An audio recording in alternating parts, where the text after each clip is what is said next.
the solutions that they've got, and hopefully that'll give you some insight into what they were looking for in each of the questions that they've got.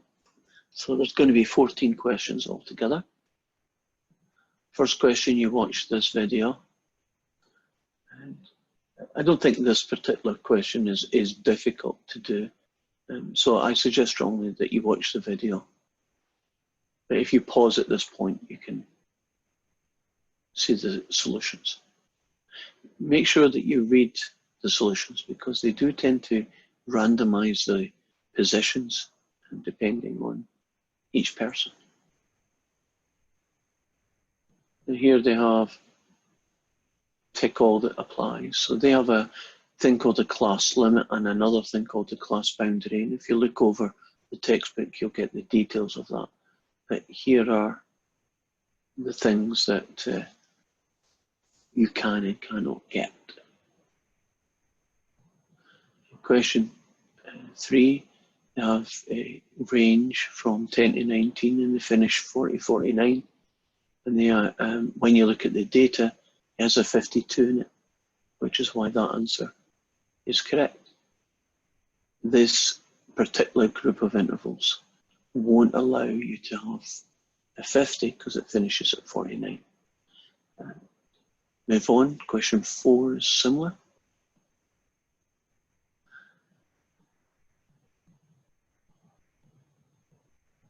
And they ask you in question 5, what is the width of an interval? Now, if you look at the way they're doing it, they're counting each number from 10 to 20 rather than have the overlap, which is bad, but we'll accept that.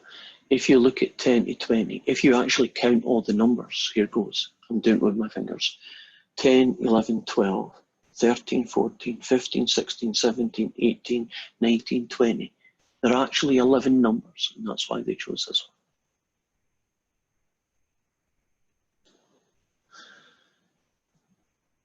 And this one here, you can just read through the story and hopefully why they chose these two will make sense.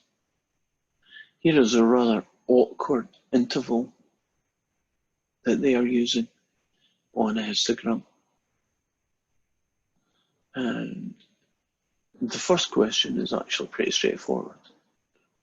Forgetting about how awkward the intervals are using, it's pretty clear that there are two distinct tilts, and that's why it's bimodal. And they have a set of data here, and they talk about class boundaries and frequencies. And I can tell you right now that this data here doesn't seem to match anything that's there. So I'm strongly suspect that this question has a mistake in it.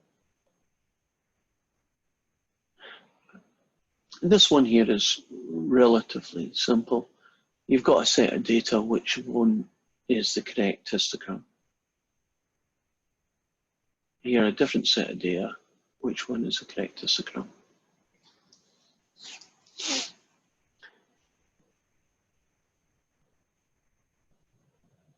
And here, you're being asked to get the smallest to largest value. So, if I look at this data, 4.55, 5.56, 6.57, that's how I would interpret that. And pause here for just a few seconds, make it easier for you to pause. There are the various answers. And here's a kind of written solution to why they gave the answers that they did.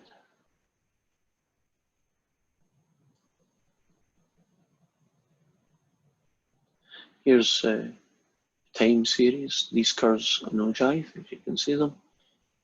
This one here is correct.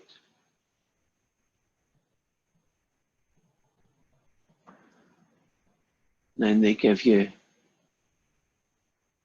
another different one, and then they give you a third and fourth. Here's a set of data. They're going to do a class width of 11, and here are the limits, which are whole numbers and can be data, and these are the boundaries. So what they're basically saying, any number between 44.5 and 55.5 would round off to these two guys. The middle, well, if you look at the middle here and the middle here, it's the same, it's 50. And the frequency is the easy part. Whichever version you use, class limits or class boundaries, to collect the data, you should be able to go here and realize, in this situation here, do you see how the overlap happens? I like the fact that they start and finish. I do not like the fact that they use ugly values. It would have been much cleaner to do the typical version we mentioned. I suspect, now I'm thinking about it, that the reason they generate these ugly values is that they don't like the idea that 20 to 30 means all the numbers 20 up to, but not including 30. And they, for some reason best known to themselves, they wish to avoid that. I don't have an issue with that, and neither does most people. So that's why they created these two weird things. But there's the data, and you know you get relative and cumulative. I'm going to pause it a little bit more. And there's a little picture. Hopefully you have the time to figure out how to make that work. Here is the class limit, class boundary thing. Similar question to the one above. This histogram here represents that information. This one here represents the relative frequency one. And it says it's skewed right. Okay, let's look at the shape. It goes up and it bounces twice. But it really is heavily on the right-hand side. You see how the tail, it gets skinnier and less on the right. This extra little bump, can we just think of that as an anomaly? If you moved this one of these guys here, it wouldn't even be noticeable. So it is roughly skewed to the right. I accept that. Here's a dot plot with pretty nice question actually. I don't mind this one, it's pretty easy to read. You should be able to figure out what it is. Here is some data. Pick the right dot plot and answer some questions. So that is the end of this very short video. I want you to hopefully go through it and get a little insight into their slightly unorthodox way of grouping data together. It's technically it's not wrong because it isn't, but it's not a common way of doing it. And goodbye. Hopefully this is helpful for your answers to homework 2-1.